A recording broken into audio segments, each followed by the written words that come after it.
pembelajaran tatap muka terbatas, apa langkah-langkah persiapan yang perlu dilakukan pihak baik dari pemerintah pusat, pemerintah daerah, serta apa peran dan kewajiban orang tua, Pak? Pemerintah daerah pasti memfasilitasi sekolah untuk melakukan simulasi sekaligus menyiapkan seluruh sekolah supaya bisa membuka tatap muka dengan memenuhi protokol COVID-19.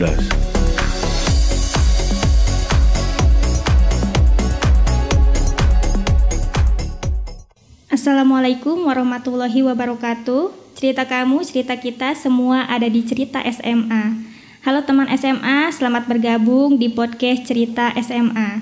Cerita SMA adalah wadah bagi kita untuk membahas terkait dengan kebijakan, motivasi, kegiatan, dan juga ide-ide teman SMA yang kreatif dan unik tentunya.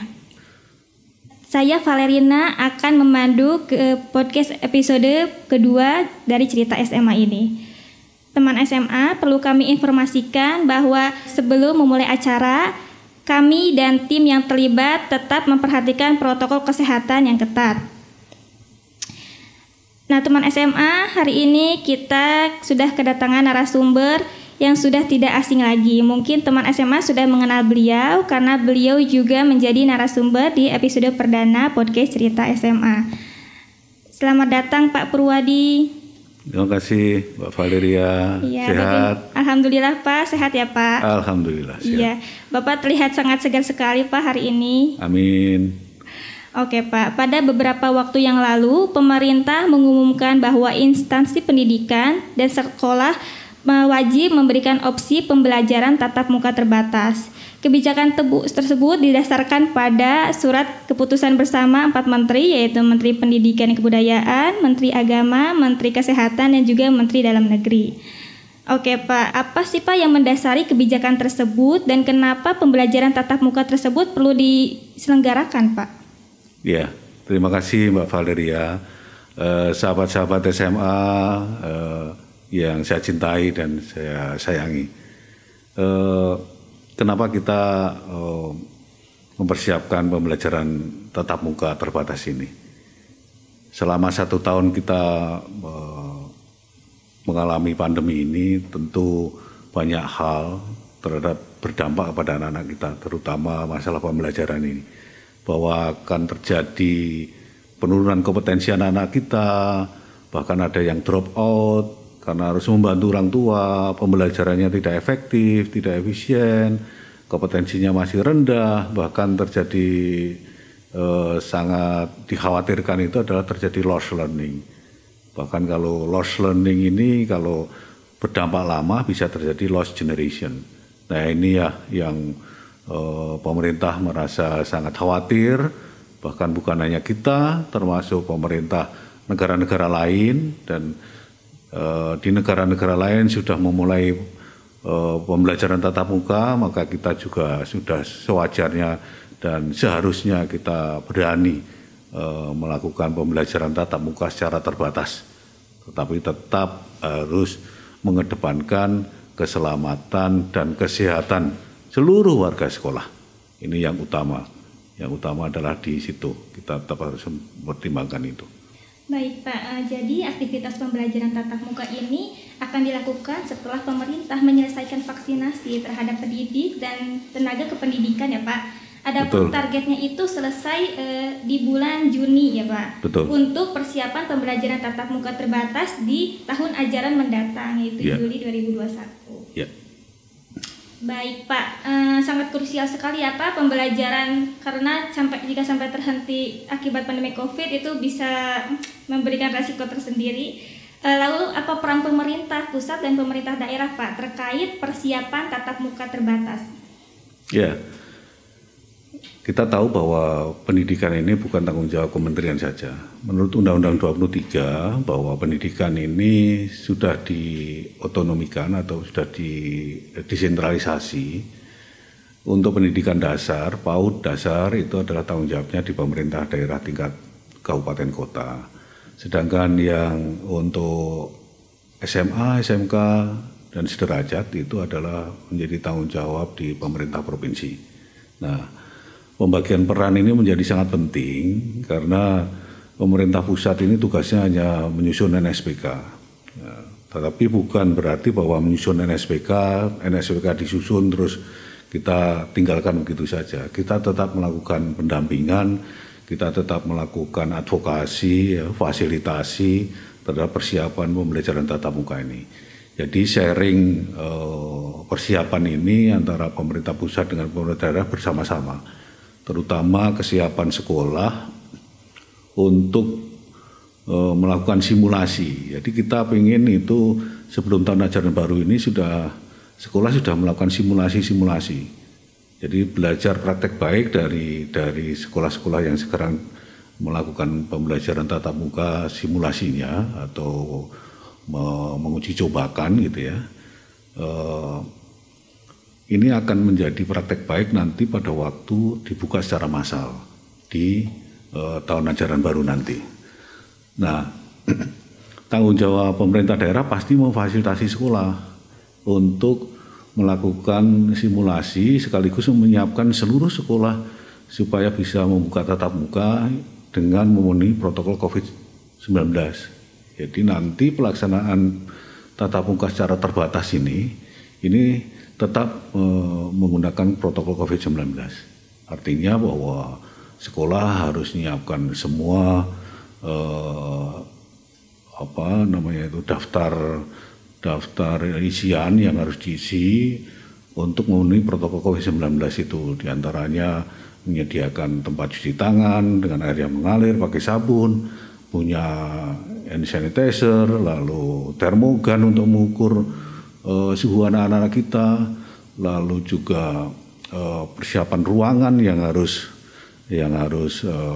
ada physical distancing supaya anak-anak kita tetap sehat, dan ini semuanya harus disiapkan oleh sekolah.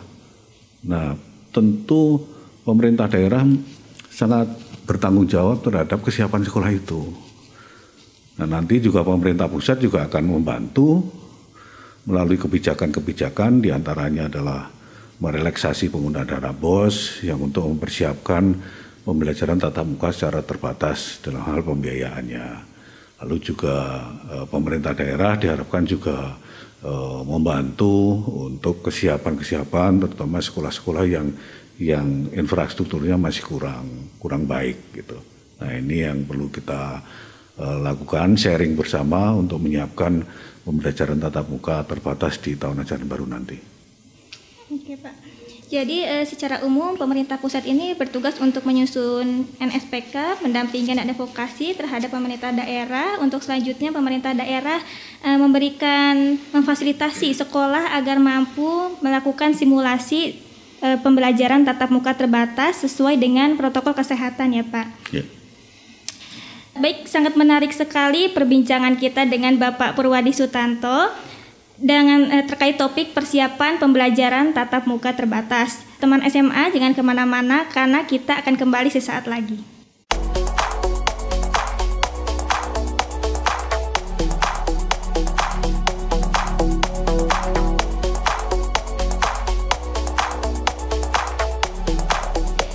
Baik, teman SMA, kita lanjutkan bincang-bincang kita dengan Bapak Purwadi. Oke Pak, terkait penyelenggaraan pembelajaran tatap muka terbatas, apa langkah-langkah persiapan yang perlu dilakukan pihak baik dari pemerintah pusat, pemerintah daerah, serta apa peran dan kewajiban orang tua, Pak? Ya, terima kasih. Untuk pembelajaran tatap muka ini persiapannya sekolah wajib untuk mempersiapkan protokol COVID-19 karena pelaksanaannya nanti adalah pelaksanaan secara terbatas. Kalau secara terbatas ini karena kita masih di masa pandemi, jadi tidak bisa secara full anak-anak kita masuk semuanya. Jadi harus ada shifting ya, harus ada pembagian waktu untuk bisa melaksanakan pembelajaran tatap muka itu. Nah, tentu sekolah harus menyiapkan sarana prasarananya seperti yang saya sebutkan tadi. Lalu yang kedua harus menyusun jadwal kapan anak-anak harus melaksanakan tatap muka ini secara bergiliran. Apakah dimulai dari siswa yang memiliki angka ganjil, yang masuk pagi atau yang genap masuk siang, pokoknya seperti itu. Atau satu hari ini khusus untuk siswa yang nomor urutnya ganjil, lusa untuk siswa yang nomor urutnya genap. Nah, ini semuanya itu diserahkan kepada sekolah yang harus mengatur jadwal itu. Nah, karena prinsipnya bahwa tatap muka ini izinnya itu ada di pemerintah daerah, dan kita juga memfasilitasi kepada anak-anak kita bagi keputusannya kepada orang tua sebetulnya. Orang tua ini kalau memiliki anak yang dianggap belum siap untuk melakukan pembelajaran tatap muka, dia masih memilih untuk melaksanakan PJJ atau belajar dari rumah, BDR, boleh, ya, boleh. Dan sekolah harus memfasilitasi itu. Ya. Jadi kemerdekaan ini tetap dikedepankan, terutama kepercayaan dari orang tua. Kalau orang tua sudah setuju dan menyerahkan, saya ikut tatap muka, anak saya ikut tatap muka, lakukan dengan tatap muka. Kalau merasa bahwa anak saya belum aman untuk tatap muka, saya mau memilih dengan PJJ, boleh. Dan sekolah harus melaksanakan, memfasilitasi PJJ buat anak-anak itu. Nah, lalu peran orang tua untuk melaksanakan pembelajaran tatap muka ini apa?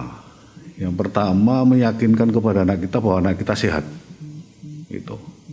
Kalau ada masalah yang kesehatan, saya kira kita sarankan jangan melakukan tatap muka dulu. Jadi pastikan bahwa anak kita mau tatap muka itu adalah sehat. Lalu yang kedua, tolong dijaga betul dalam perjalanan dari rumah ke sekolah. Nah, kita sarankan bahwa orang tua kalau bisa itu adalah mengantar anaknya dan menjemput anaknya selama pembelajaran tatap muka terbatas itu. Kalaupun harus menggunakan kendaraan umum, itu juga harus memilih kendaraan yang memang tidak rapat atau tidak, yang kendaraan yang menggunakan protokol COVID-19. Nah, inilah peran pemerintah daerah untuk menyediakan transportasi buat anak-anak kita yang aman. Ini bagian dari pemerintah daerah. Lalu juga pemerintah daerah ini dalam hal ini adalah Dinas Kesehatan, ini juga harus memantau. Jadi sekolah harus bekerjasama dengan Dinas Kesehatan atau puskesmas tempat untuk memantau bila terjadi hal yang tidak kita inginkan. Terutama bila terjadi gejala-gejala, ada anak yang tidak sehat atau terpapar COVID, namanya di perjalanan dan seterusnya. Sekolah harus segera melakukan tindakan bekerjasama dengan Dinas Kesehatan atau puskesmas tempat untuk mengevakuasi itu.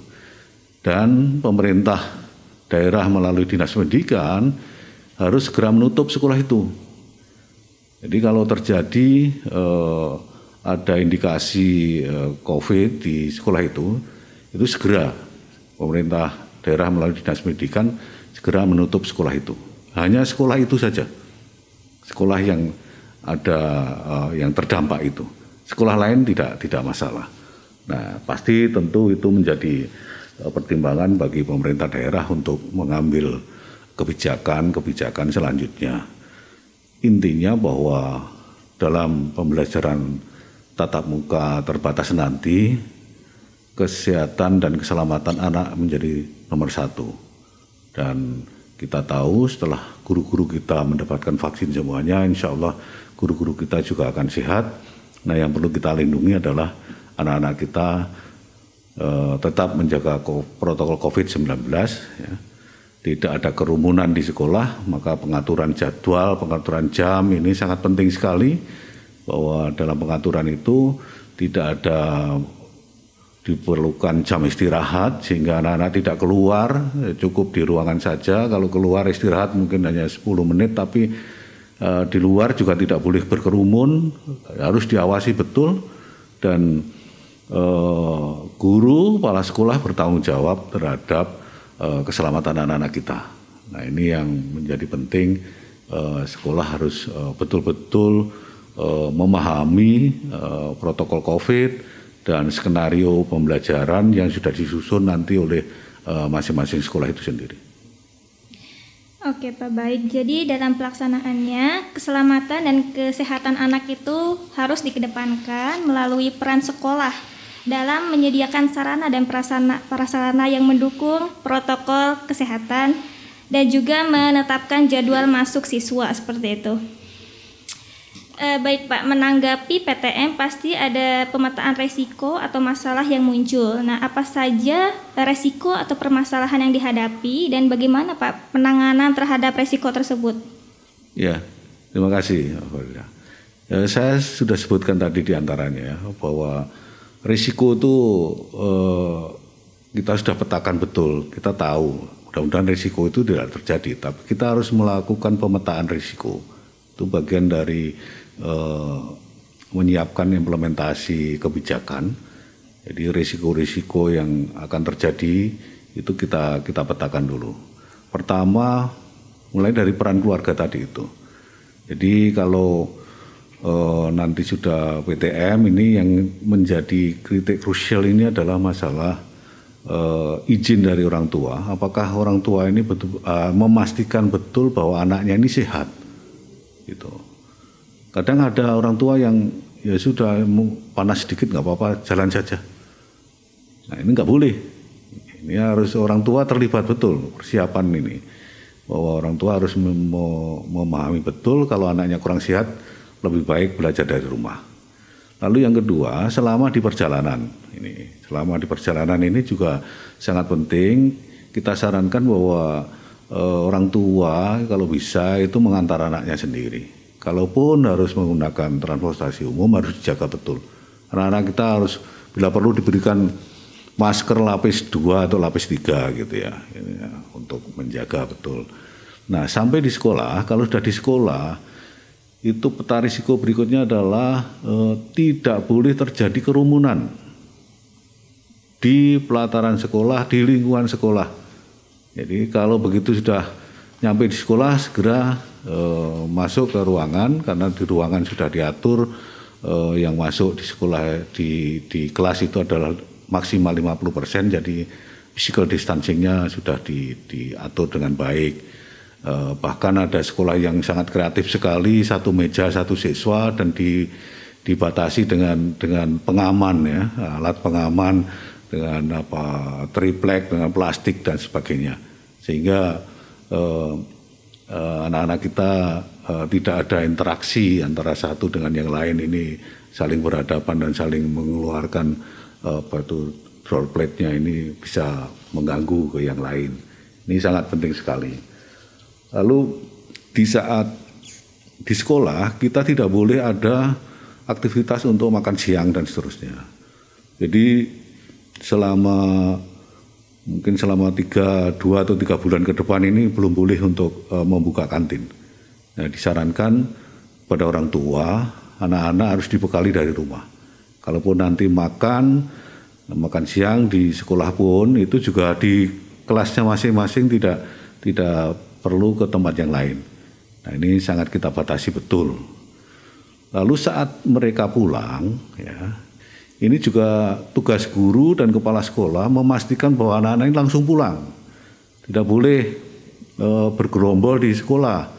Jadi begitu keluar dari sekolah segera kalau dijemput ya usahakan kalau bisa orang tuanya menjemput. Kalau harus menggunakan kendaraan umum harus segera diantar oleh guru dan kepala sekolahnya untuk memastikan bahwa dia sudah mendapatkan transportasi umum itu dan harus aman di situ. Nah itu sampai kepada memastikan bahwa anak sudah sampai di rumah dan orang tuanya menerima bahwa anaknya sudah mengabari bahwa anaknya sudah sampai di rumah dan keadaan baik. Itu peta-peta risiko yang harus kita jaga semuanya. Mudah-mudahan ini tidak terjadi dan pembelajaran tatap muka terbatas nanti bisa lancar. Untuk apa? Untuk memberikan fasilitas pembelajaran yang lebih intensif, lebih baik kepada anak-anak kita. Oke Pak, baik. Jadi untuk menyukseskan pelaksanaan pembelajaran tatap muka, sinergitas antara peran orang tua dan sekolah sangat penting sekali ya Pak, dan perlu dibangun kelekatan di antara keduanya. Baik Pak, sebelum kita melanjutkan obrolan kita, sudah ada beberapa pertanyaan yang masuk dari media sosial Direktorat SMA, dan kami sudah memilih 4 pertanyaan terbaik. Dan yang pertama yaitu dari @wikcs. Pertanyaannya yaitu, jika sudah PTM tapi saya enggan berangkat ke sekolah karena takut tertular COVID, bagaimana Pak? Iya, sebetulnya kalau Ananda merasa sehat, tidak perlu takut. Tidak perlu takut. Saya sampaikan begini, kenapa yang divaksin ini kelompok guru dan tenaga pendidikan. Jadi hasil dari analisis yang dilakukan oleh Satgas COVID nasional, bahwa kelompok rentan itu adalah kelompok umur 30 ke atas. Nah, kelompok yang sangat kuat, tidak jarang terjadi terpapar COVID itu adalah usia 18 tahun ke bawah sampai umur 2 tahun. Nah, justru yang 0 sampai 2 tahun ini agak naik sedikit. Artinya bahwa sebetulnya anak-anak kita sangat imunnya sangat tinggi. Jadi kalau ada pertanyaan seperti tadi itu jangan takut. Asalkan kita memenuhi protokol COVID-19, insya Allah kita akan sehat, kita akan selamat. Jadi pembelajaran tatap muka ini sangat menolong sekali untuk bisa mendapatkan pembelajaran yang lebih baik. Tetapi apabila masih was-was, masih belum berani, apalagi orang tuanya menyarankan supaya tidak sekolah dulu, tidak tatap muka dulu, nggak apa-apa. Pembelajaran sekolah wajib melakukan pembelajaran tatap muka, pembelajaran jarak jauh atau pembelajaran dari rumah. Dan ini guru harus memfasilitasi itu. Jadi adik siapa tadi itu? Dewika. Saya sarankan kalau ragu-ragu, jangan ragu-ragu. Kalau sehat jangan ragu-ragu. Tapi kalau memang memutuskan untuk belajar dari rumah juga nggak apa-apa. Oke Pak, jadi ada 2 opsi ya Pak. Jika merasa sehat, let's go back to school. Dan kalau misalnya kurang tidak diizinkan oleh orang tua, juga bisa memilih pembelajaran secara daring. Kita lanjut pertanyaan kedua dari ABYNRSPTRA. Kalau pas PTM kita lupa kelasnya bagaimana Pak? Wah, ini pertanyaan bagus sekali nih. Karena saking lamanya tidak pergi ke sekolah, jadi selama 1 tahun ini sudah tidak boleh pergi ke sekolah, jadi lupa sama kelasnya gitu ya. Padahal mungkin dulu kelas 10, sekarang sudah kelas 11, jadi harus taruh di mana. Nanti ada orientasi, pasti akan dilakukan oleh kepala sekolah dan guru-gurunya. Adik-adik ini harus di ruangan di mana, karena akan terjadi setting yang berbeda mungkin ya. Jadi karena pembelajaran tatap muka ini juga terbatas, artinya bahwa yang masuk itu maksimal hanya boleh 50%. Nah, pengaturan itu nanti diatur oleh sekolah. Nah, kelasnya juga diatur oleh sekolah. Dan nggak usah ragu-ragu, datang ke sekolah nanti akan diarahkan, kamu nanti masuk di ruangan berapa, nomor berapa, di kelas mana, itu pasti akan diatur dan diarahkan oleh sekolah. Jadi saya minta adik-adik semuanya tidak perlu ragu-ragu lagi kalau sudah nanti sekolah dibuka. Jadi kalau tidak ada kendala, silakan melakukan pembelajaran tatap muka di sekolah. Oke baik, kita lanjut ya Pak ke pertanyaan ketiga dari Friska M. Bagaimana strategi sekolah dan pemerintah dalam menghadapi siswa yang sudah terlalu lama belajar di rumah? Mungkin ada potensi lost learning ya Pak? Iya. Jadi memang inilah yang kita khawatirkan. Kita khawatirkan kalau kita tidak berani melakukan pembukaan sekolah untuk pembelajaran tatap muka. Ini yang seperti saya sebutkan yang pertama tadi, ini akan terjadi kemungkinan besar ini penurunan kompetensi ini akan terjadi. Bahkan paling jeleknya itu terjadi lost learning. Bagi anak-anak yang memang tidak memiliki disiplin yang kuat, ya, ini akan terjadi lost learning. Jadi karena tanggung jawabnya ada di anak-anak kita. Kalau pada waktu mestinya harus video conference pokoknya dengan guru A ternyata tidak hadir, ya tidak ngerti apa yang diajarkan. Mungkin melalui pembelajaran aplikasi, malas membuka lalu melakukan pembelajaran, ya, itu tanggung jawab karena melekat di dalam dirinya tanpa dikontrol oleh gurunya kontrolnya hanya pada waktu absen, kenapa tidak pernah hadir dan sebagainya. Karena tidak bisa tatap muka sehingga tidak bisa menegur. Dan ini menegurnya dengan cara elektronik juga. Nah, masalah ini menjadi penting untuk segera kita lakukan solusinya, bahwa akan terjadi lost learning itu. Kalau terjadi lost learning, bahkan bisa terjadi adalah lost generation. Ini sangat berbahaya sekali. Bahkan ada ahli ekonomi yang menghitung itu kerugian karena COVID ini, karena adanya COVID ini kerugian sumber daya manusia itu kalau dihitung dengan angka investasi, ini sangat mahal sekali. Maka itu Pak Presiden menginstruksikan kepada Mas Menteri segera lakukan persiapan untuk pembelajaran tatap muka. Terutama yang disiapkan pertama adalah seluruh guru dan tenaga pendidikan harus aman, yaitu dengan diberikan vaksinasi itu. Oke Pak, baik, jadi memang benar-benar harus dipersiapkan secara matang ya Pak, dari fisik, mental untuk bisa kembali belajar, melakukan pembelajaran tatap muka di sekolah. Baik Pak, pertanyaan yang keempat yaitu dari Adi Prakoso, mengacu pada kebijakan SKB 4 Menteri, apakah upacara bendera akan tetap dilakukan Pak? Ini pertanyaan menarik sekali. Jadi ini tergantung sama sekolah, tapi kalau dilakukan upacara bendera pasti harus memenuhi protokol COVID-19. Jadi berkerumunnya itu tetap harus physical distancing. Jaraknya antara satu anak dengan anak yang lainnya 2 meter gitu. Nah kalau 2 meter tempatnya nggak cukup, ya itu nanti bisa hanya perwakilan saja kalau ada harus melakukan upacara bendera. Tapi kalau sekolah menganggap bahwa karena masih dalam kondisi COVID sangat berbahaya dengan masalah itu, boleh saja tidak melakukan upacara bendera dulu. Tapi intinya bahwa hati anak-anak kita ini ya, yang penting itu perasaan dan jiwanya pengen pembelajaran tatap muka untuk mendapatkan kompetensi yang lebih baik dan menjadi anak-anak generasi muda Indonesia yang lebih hebat. Itulah semangat itu sebetulnya bagian dari membentuk atau memperkuat karakter anak-anak kita, bahwa mereka yang akan menjadi generasi penerus kita ini siap untuk belajar, ya, siap untuk belajar. Dimanapun dia siap untuk belajar, termasuk pembelajaran tatap muka ini.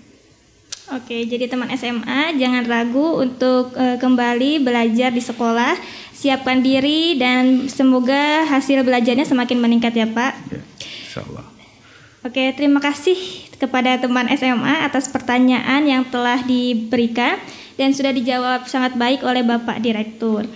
Teman SMA, kami akan kembali sesaat lagi, jadi jangan kemana-mana ya.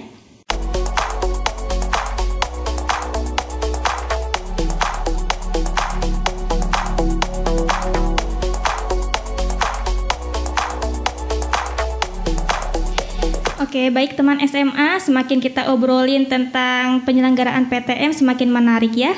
Pak Purwadi, dari segmen sebelumnya kita mendapat banyak pertanyaan terkait dengan mekanisme dan juga penyelenggaraan serta tahap pelaksanaan dari PTM di level sekolah seperti itu.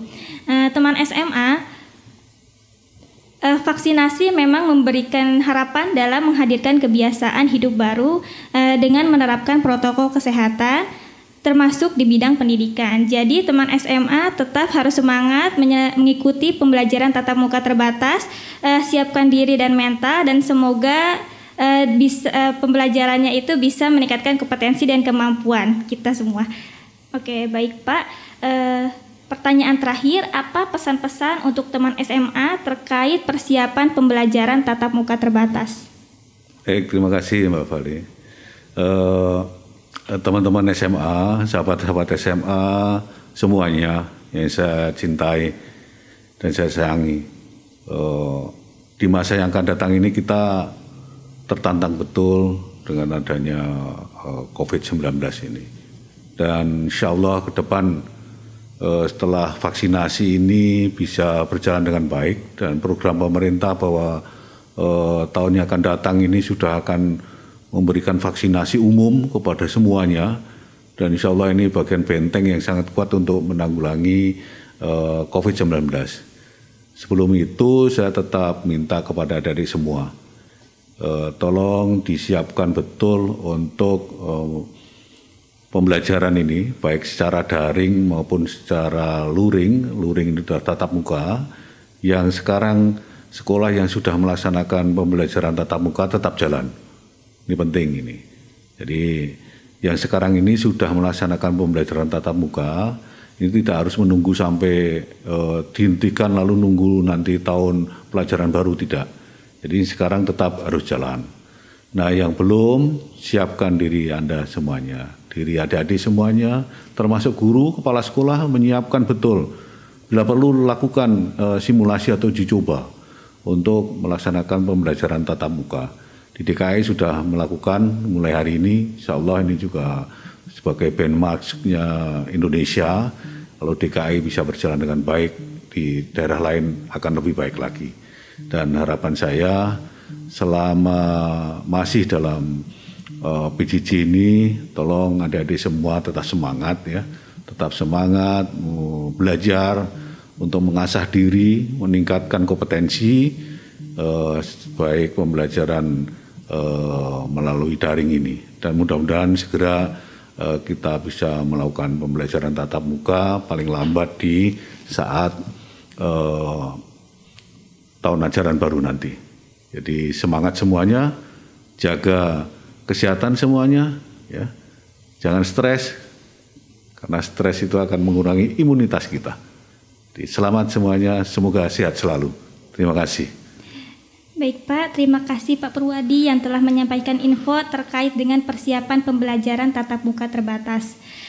Baik teman SMA, kita sudah sampai di akhir acara podcast Cerita SMA. Saya Valerina undur diri, sampai jumpa di episode berikutnya. Cerita kamu, cerita kita, semua ada di Cerita SMA.